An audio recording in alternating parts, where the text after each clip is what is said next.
కావాలంటే మన ఆత్మీయతలో ఒక మెట్టు రోజు రోజుకి ఎక్కువ కావాలి, కానీ మన ప్రార్థన జీవితం ఎక్కువ కావాలి, దేవుని సన్నిధిని అనుభవించే మన జీవితం ఎక్కువ కావాలి. కానీ ఒక వ్యక్తిని కనుక మనం చూసినట్లయితే అతను ఏం చేస్తూ ఉన్నాడంటే, ఎక్కడో యెరూషలేము పట్టణం నుంచి అంట యెరికో పట్టణానికి దిగజారిపోతూ ఉన్నాడు.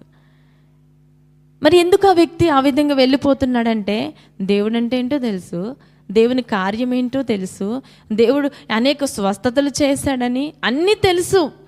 అయినప్పటికీ ఆయన ఏం చేస్తూ ఉన్నాడంటే దిగజారి యెరికో పట్టణానికి వచ్చాడు. అప్పుడేమైపోయాడు? యెరూషలేము అనగా దేవుని సన్నిధి. యెరూషలేములో నిత్యము ప్రభుని స్తుతిస్తూ ఉంటారు, నిత్యము ఆరాధన జరుగుతూ ఉంటుంది. ఆ సన్నిధిలో ప్రకాశించినటువంటి ప్రతి ఒక్కరూ ప్రకాశమానమైన వెలుగుతో నింపబడుతూ ఉంటారు.